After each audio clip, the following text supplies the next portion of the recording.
Dear viewers, আজি মই আলোচনা কৰিম টেট সম্পৰ্কে এটা বিষয়বস্তু লৈ বহুত বন্ধু বান্ধৱীয়ে মোলৈ ফোন আৰু হোৱাটছএপত মেছেজ কৰিছে যে 19 তাৰিখৰ পৰা যিটো এডমিশ্যন ৰিচিপ্ট কপি আপলোড কৰিব লাগে, যিসকলে পাৰ্চুইং বুলি দেখাইছে সিহঁতৰ কাৰণে এই ভিডিঅ'টো।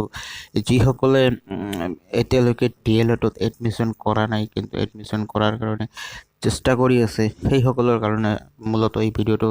আৰু যিসকলে ইতিমধ্যে DLEDত এডমিশ্যন কৰিছে, DLED পঢ়ি আছে বা ফাইনেল ৰিজাল্ট দিয়াৰ বাকী আছে, সেইসকলেতো সিহঁতৰ যিটো এডমিশ্যন ৰিচিপ্ট আছে সিহঁতৰ লগতে আছে, সিহঁতে সেইটো লগ ইন কৰি আপলোড কৰিব পাৰিব, সিহঁতৰ কাৰণে কোনো অসুবিধাৰ কাৰণ নাই। কিন্তু যিসকলে DLED লোৱা নাই, এতিয়া ভাবি আছে এডমিশ্যন লৈ 2 দিনৰ ভিতৰতে বা এসপ্তাহৰ ভিতৰতে এডমিশ্যন লৈ সিহঁতে এডমিশ্যন ৰিচিপ্ট কপিখন আপলোড কৰিব। ইয়াৰ কাৰণে বিভিন্ন অসাধু চক্ৰ ৰেডি হৈ আছে বিভিন্ন ঠাইত যে সিহঁতে কিছুমান টকাৰ বিনিময়ত সিহঁতক এডমিশ্যন দিব ODL মোডত। কিন্তু মই এইখিনিতে এটা কথা জনাই থ'ব বিচাৰোঁ, ODL মোডত বৰ্তমান কোনো এডমিশ্যনৰ ন'টিছ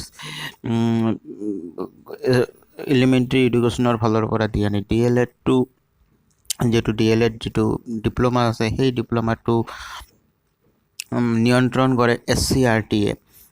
SCRTৰ তত্বাৱধানত SCRTৰ আণ্ডাৰত DLED প্ৰগ্ৰামটো চলি আছে, DLED ডিপ্ল'মাৰ যিটো কোৰ্চটো চলি আছে। গতিকে SCRTৰ ফালৰ পৰা ODL যিটো DLED আছে, ODL মোড DLED, সেই DLEDৰ কোনো ধৰণৰ নতুন এডমিশ্যনৰ ন'টিছ এতিয়ালৈকে জাৰি হোৱা নাই বা কোনো ধৰণৰ এডমিশ্যনৰ ন'টিছ তেওঁলোকে অফিচিয়েলি দিয়া নাই।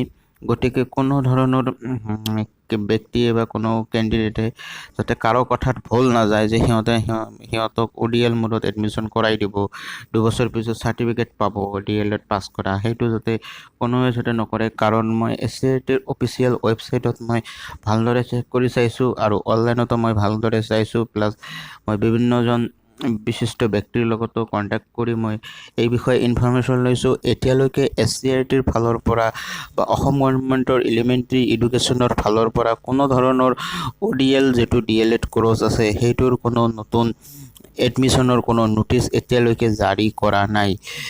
যদি কেতিয়াবা জাৰি কৰে তেনেহ'লে মই মোৰ চেনেলত ইয়াৰ সবিশেষ আপোনালোকৰ আগত দাঙি ধৰিম। কিন্তু এতিয়ালৈকে ODL মোডত কোনো ধৰণৰ DLEDৰ কাৰণে, DLED প্ৰগ্ৰামৰ কাৰণে কোনো ধৰণৰ ন'টিফিকেশ্যন জাৰি কৰা নাই DLED এডমিশ্যনৰ কাৰণে।